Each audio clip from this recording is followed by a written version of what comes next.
بسم اللہ الرحمن الرحیم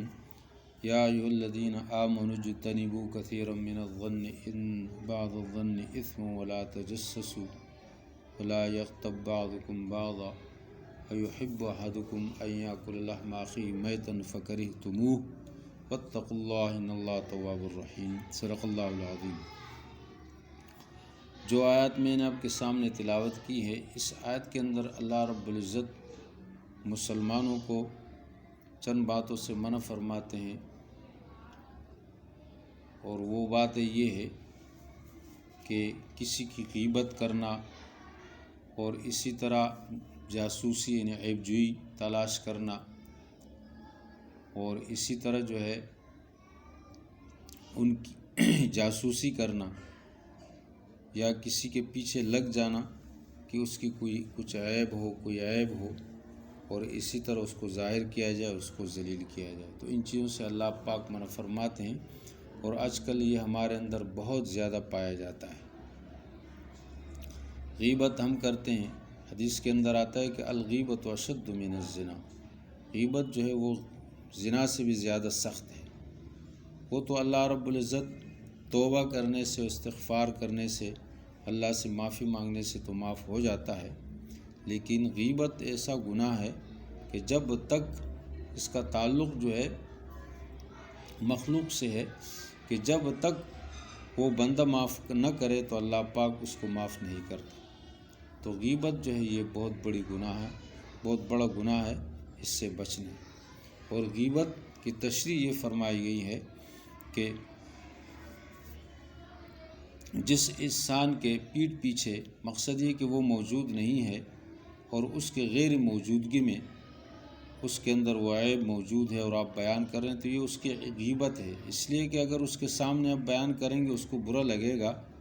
تو اسی طرح اگر اس کے غیر موجودگی میں بیان کریں گے تو یہ غیبت کہلائے گا۔ لیکن اگر وہ بات ہے جو تم بیان کر رہے ہو اس کے اندر موجود نہیں ہے تو یہ بہتان کہلاتا ہے، تو یہ اور گناہ ہے۔ تو اس لیے فرمایا کہ ایک تو جاسوسی اور غیبت کرنے سے، اس سے اپنے آپ کو بچاؤ۔ حکم ہے ایمان والوں کو، اور یہ خطاب ہے خاص ایمان والوں کو، یا ایھا الذین آمنوا، ایمان والو، اجتنبوا، اپنے آپ کو بچاؤ، کثیرا من الظن،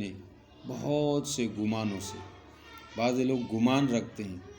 کسی پر غلط گمان، کسی پر یہ گمان کہ وہ آدمی اس طرح ہے، وہ آدمی اس طرح ہے۔ اب اس پر کوئی تجربہ اس نے نہیں کیا، اس کے ساتھ تعلقات نہیں ہیں، ان کے ساتھ اٹھا بیٹھا نہیں ہے، اور یہ اپنے طور پہ کہہ لے کہ وہ اس طرح ہے، وہ اس طرح ہے، تو یہ گمان جو ہے نہیں کرنا چاہیے، یہ گناہ ہے۔ جب تک کہ اس کے اندر عیب موجود نہ ہو، تو اس طرح انسان دوسرے انسان پر اس طرح نظر نہ رکھ، اس لیے کہ ان بعض الظن، فرمایا کہ بعض گمان جو ہے بعض گمان جو انسان کرتا ہے، اسم، یہ گناہ ہے، یعنی بعض گمان جو ہے یہ گناہ ہے۔ ولا تجسسوا، اور آگے فرمایا کہ اپنے عیبوں کو، یعنی ایک دوسرے کے عیبوں کو تلاش نہ کرو، تجسس نہ کرو۔ تجسس کے معنی ہوتے ہیں جاسوسی کرنا کسی کے لیے، اور تحسس یحسس کے معنی اس کے عیب ظاہر کرنا۔ تو اسی طرح ان دونوں چیزوں سے جو ہے بچنا چاہیے، کسی کے عیب تلاش کرنا اور اسی طرح اس کے عیب جو ہے وہ ٹٹولنا وغیرہ، تو ان چیزوں سے اللہ پاک نے منع فرمایا ہے۔ اور اسی طرح جو ہے کیا نام ہے، فرمایا کہ ایحب احدکم ان یأکل لحم اخیہ میتا فکرہتموہ، کیا یعنی غیبت کے بارے میں فرما رہے ہیں کہ کیا تم یہ محبوب رکھتے ہو، یا تم میں سے کوئی یہ بات محبوب رکھتا ہے کہ کوئی جو ہے اپنے بھائی کا گوشت کھائے اور وہ مردہ ہو،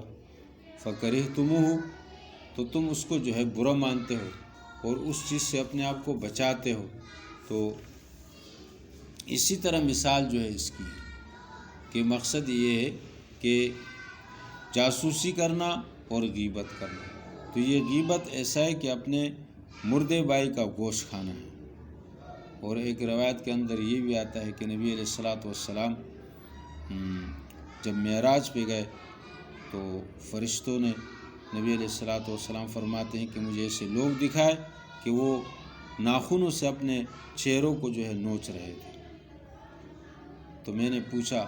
تو کہا گیا کہ یہ وہ لوگ ہیں جو غیبت کرتے تھے، یعنی اپنے چہروں کو نوچ رہے تھے اور اسی طرح جو ہے اس کو جو ہے کیا نام ہے زخمی کر رہے تھے۔ تو اس لیے فرمایا کہ ان چیزوں سے بچنا چاہیے۔ آج کل یہ غیبت کا مادہ ہمارے اندر بہت زیادہ ہے، زیادہ تر عورتوں کے اندر جب آپس میں بیٹھتی ہے تو ایک دوسرے کی غیبت کرتی رہتی ہے۔ تو اللہ رب العزت ہمیں اس گناہ سے اور اس فعل سے جو ہے محفوظ فرمائے، اور ہمیں چاہیے کہ ایک دوسرے کی غیبت نہ کرے، ایک دوسرے کی عیبوں کو ظاہر نہ کرے، اور اسی طرح کسی پر بہتان نہ لگائے، کسی پر خواہ الزام نہ لگائے۔ ہو سکتا ہے کہ ہم کسی پر ناسمجھی میں یا بغیر تحقیق کے کسی پر جو الزام لگائے، وہ گناہ اور وہ الزام اس کے اندر موجود نہ ہو، تو ہو سکتا ہے کہ اللہ رب العزت جو ہے وہ بدلہ ہم سے لے اور ہمیں ایسا ذلیل کر دے، رسوا کر دے۔ اس لیے کہ ایک روایت کے اندر آتا ہے کہ جب کسی انسان پر خواہ تہمت اور بہتان لگایا جاتا ہے تو فرمایا کہ اللہ پاک اس آدمی کو اسی وقت جو ہے رسوا کر دیتا ہے، ذلیل کر دیتا ہے۔ تو اس لیے ان چیزوں سے ہمیں بچنا چاہیے۔ اللہ پاک ہماری حفاظت فرمائے۔ وما علینا الا البلاغ۔